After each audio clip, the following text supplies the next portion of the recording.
Good morning from Domincal. This place kind of looks like the Costa Rica that they sell you on magazines and commercials on TV. This is my first time ever at this particular beach. I'm here with Adriana, who's sitting over there, and our two friends Matias and Andrea. And today we are heading to the Capilla En Las Nubes, in English, the chapel in the clouds, which is probably the most mysterious attraction in all of Costa Rica. It's becoming really popular on TikTok and Instagram. You guys might have seen some short clips on the Capilla En Las Nubes. It's, again, really mysterious, and we're gonna go check it out. Yesterday we drove here from Tamarindo. We left pretty late in the afternoon, around 3:30 p.m.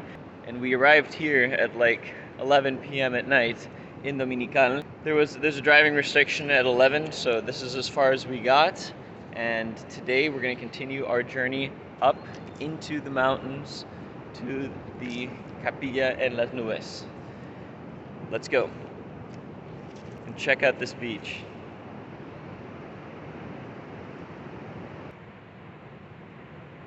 This is our 5-star hotel.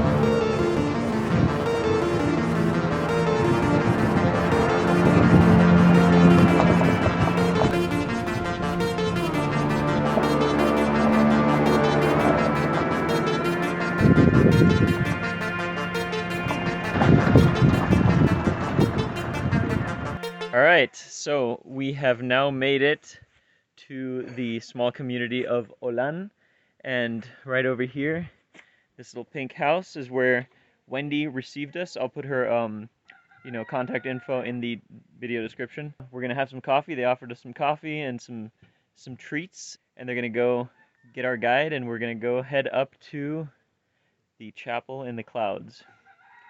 One thing I didn't mention about the chapel in the clouds is that there's a very interesting character by the name of John, who has, I guess, been living up there by himself pretty much for the last 3 decades or something. I don't know exactly how long it is, but we're gonna go up there and we're going to interview him. So we're really excited to meet him. Let's go. En esa parte de arriba, el Tinuc, ahí hay un libro que está entre una caja de metal. Está desde 1978 y lo habían puesto, entonces todas las personas que han ido en adelante llegan y te escriben un poquito la historia del personal, un poquito ahí de lo que han sentido llegar al lugar. ¿Dónde es que se escribe? ¿Dónde lo escriben? En un libro que está en aquel cerro Tinuc, se llama, de la catarata hacia la derecha. Hay una casita. Sí, una casita pequeñita, una cajita ahí de metal.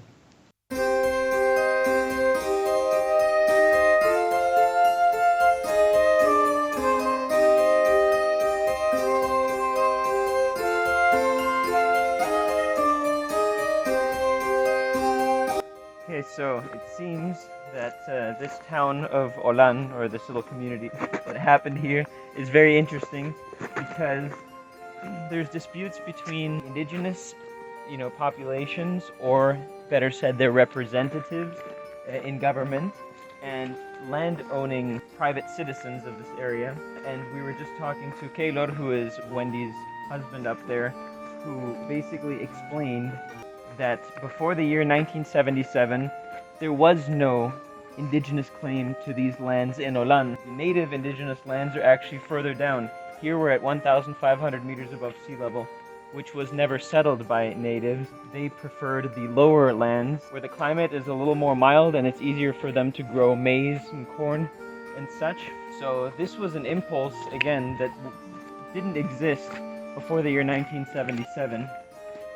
This is an issue which we see happening all over the world, especially right now, one that's very important to be paying attention to is what's going on in southern Argentina and in Chile with the Mapuche tribe, where basically you have examples of government agencies infiltrating, indigenous groups and basically fighting for land under a just cause, but which is basically just an excuse to steal land.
Alright, so we obviously just got here. Mr. John is working away in his, little workshop down there, so he's not available to talk right now.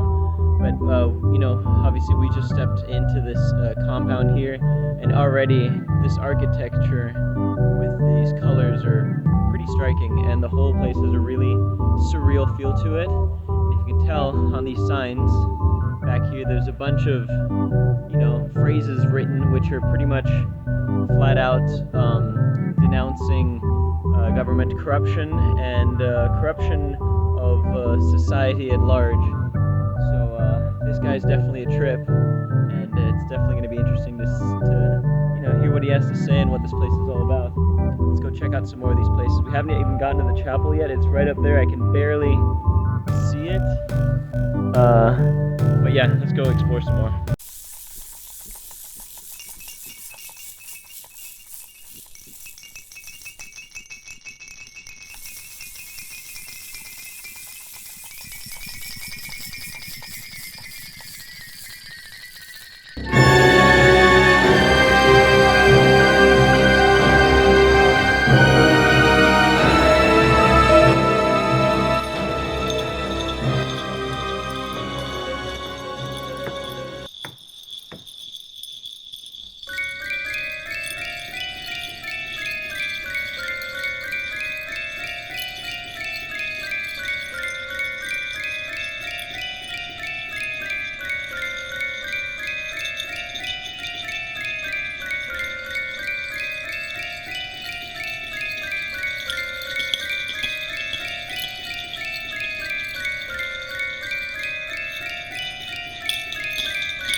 chapel, and then back here there's a little hidden room which you have to figure out how to open.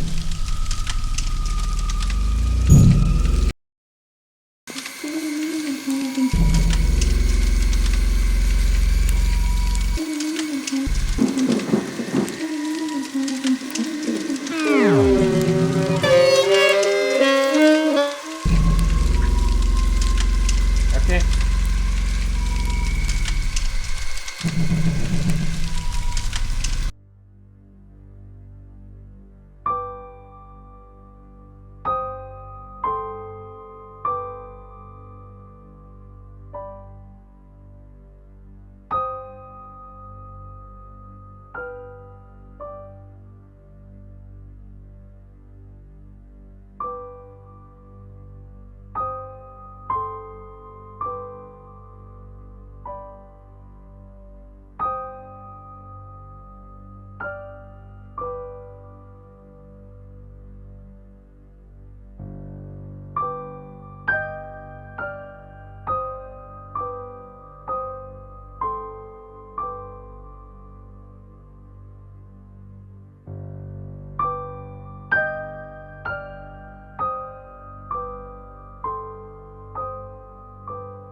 Alright, so we just had a nice little chat with Mr. John Howard.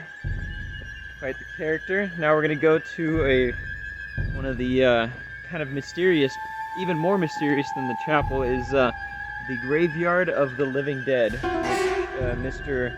John Howard insists is in fact a graveyard for people who are so evil because they have sold their souls basically to, I don't know, some sort of evil force, which basically renders them dead in life. So he's made this, or he's had made this cemetery for the living dead. Let's check it out.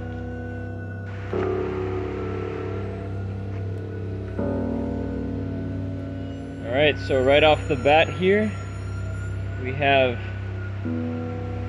George W. Bush, mass murderer, lied to get into criminal war for oil in Iraq, and conspired in attack on the USA 9/11. Henry Kissinger, Figueres, Donald Rumsfeld, Hillary Clinton, Al Gore, Janet Napolitano. Homeland Gestapo ode to Copperfield Janet.